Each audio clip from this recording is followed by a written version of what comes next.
Hello, and welcome back to our study of the book of Mark. Today we're in Mark chapter 14, verses 53 through 72.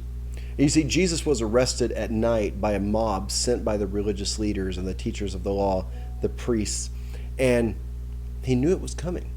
So he met the onslaught by spending time in prayer, though his disciples could not keep watch with him. They were just too tired. Jesus asked, why did they come to arrest him at night? I mean, why not arrest him in the temple courts where he had been teaching every day? And in raising the issue, Mark is calling attention to the illegitimacy of the claims made against Jesus.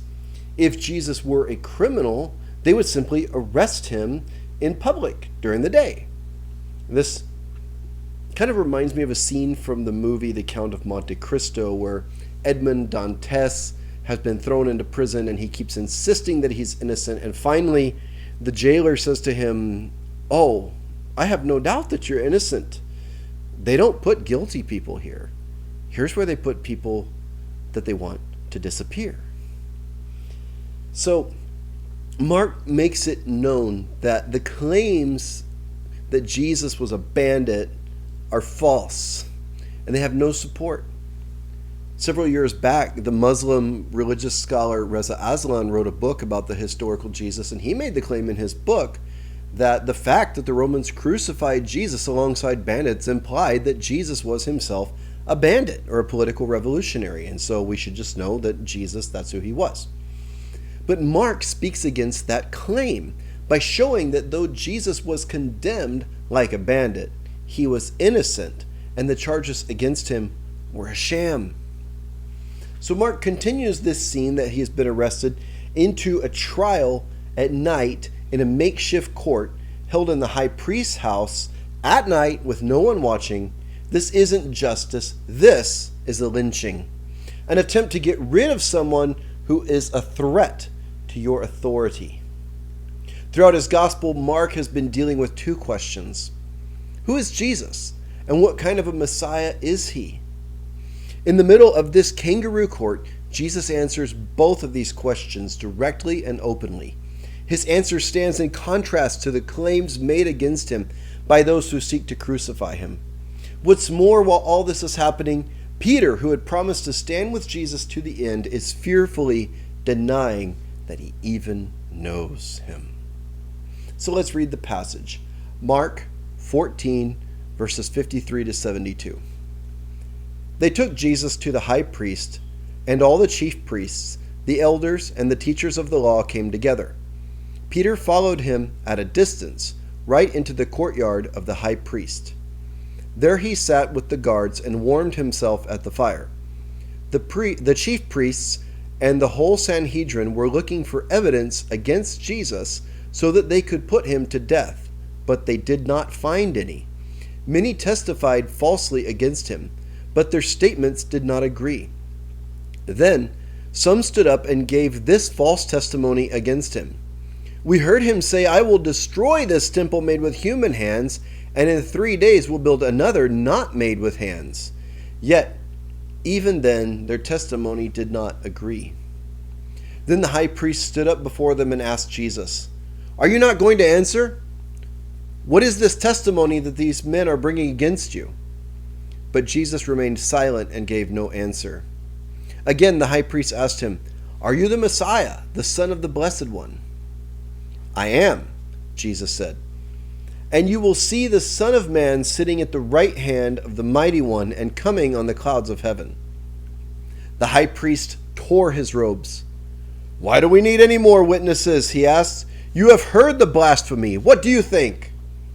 They all condemned him as worthy of death. Then some began to spit at him. They blindfolded him, struck him with their fists, and said, "Prophesy!" And the guards took him and beat him. While Peter was below in the courtyard, one of the servant girls of the high priest came by. When she saw Peter warming himself, she looked closely at him. "You also were with that Nazarene, Jesus," she said. But he denied it. "I don't know or understand what you're talking about," he said, and went out into the entryway. When the servant girl saw him there, she said again to those standing around, "This fellow is one of them." And again he denied it. After a little while, those standing near said to Peter, "Surely you are one of them, for you are a Galilean." He began to call down curses and swore to them, "I don't know this man you are talking about." Immediately the rooster crowed the second time. Then Peter remembered the word Jesus had spoken to him, "Before the rooster crows twice, you will disown me 3 times." And he broke down and wept. So Mark has been asking his readers to decide who Jesus is. And he shows us what the religious leaders wanted him to be. He shows a great contrast between who Jesus really is and the lies told about him. The arrest was a sham. The trial was a sham. They couldn't even get their false witnesses to give a competent testimony. They're trying to make Jesus into something that he is not. So finally, the high priest asked Jesus directly, "Are you the Messiah?" And this verse might be the climax and the most important verse of the whole gospel, because Jesus directly answers the question that Mark has been pushing since the beginning. Who is Jesus? Is he the Messiah? And not only does he say that he is the Messiah, he used God's name in describing himself. When Moses asked God his name, God answered, "I am who I am." These religious leaders who considered themselves sons of Moses understood what he was saying right away. Jesus was not just saying that he was the Messiah, he was associating himself with God in a way that no person would dare. Jesus takes it even a step further. They will see him at the right hand of God coming on the clouds of heaven. So in this court of injustice, Jesus declares that he is the one who will be bringing God's justice. So Jesus has made this claim, and the religious leaders cannot accept it. They declare him a blasphemer. They tie him up and mistreat him. The reader is forced to decide. Is Jesus who he says he is or not? Or is he what the religious leaders say?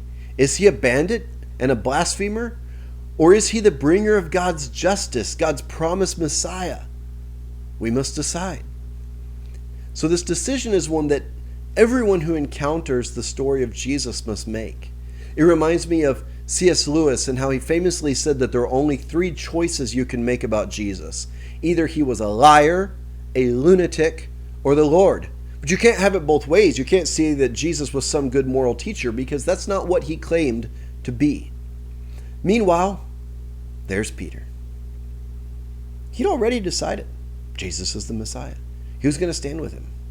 But now that he must face the consequences of his decision, he cowers in fear. Remember that Mark's readers were facing persecution for their testimony about Jesus. Would they cower in fear?